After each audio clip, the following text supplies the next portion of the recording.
નર્મદા જિલ્લાના એકતાનગર બીઆરજી ભવન ખાતે એક દિવસના વર્કશોપનું આયોજન કરવામાં આવ્યું હતું, જેમાં કારકિર્દી અંગે માર્ગદર્શન માટે વક્તાઓ ઉપસ્થિત રહ્યા હતા.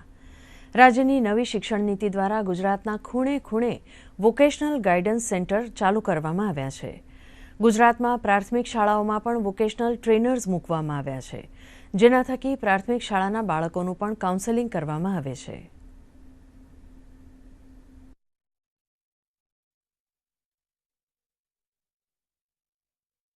આજથી 5 વર્ષથી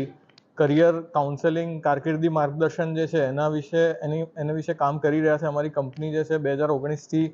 આ હેતુથી કામ કરી રહી છે કે આપણા જે ફ્યુચર જનરેશન છે, આપણા જે વિદ્યાર્થીઓ છે, એમનું કારકિર્દીનું ઘડતર ઉજ્જવળ બને અને આપણો દેશ જે એક યંગ નેશન છે એ આગળ જઈને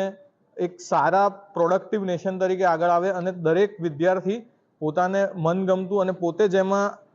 કાર્યદક્ષ છે એવા કારકિર્દી પસંદ કરે એ હેતુથી અમે આ કંપનીની શરૂઆત કરી હતી અને છેલ્લા 5 વર્ષથી અમે કામ કરી રહ્યા છે. આજે જ્યારે દુનિયાની અંદર થોડાક વર્ષો પહેલાં એવી પરિસ્થિતિ હતી કે ફિલ્ડ ઓછા હતા, આજે મલ્ટી ફિલ્ડ છે અને બાળકો જે છે એ શક્ય છે કે એક બાળક ઘણા બધા ફિલ્ડની અંદર એની એબિલિટીઝ ધરાવતું હોય, પણ એનો જે એપ્ટિટ્યૂડ છે એ કોઈ એક ફિલ્ડની અંદર ઘણો સારો હોય છે અને એ જો બાળક એ ફિલ્ડમાં આગળ વધે છે તો આવનારા દિવસોમાં એમાં એક્સપ્લોરેશન, ઇનોવેશન અને ઇન્વેન્શન થવાના ચાન્સીસ વધી જાય છે.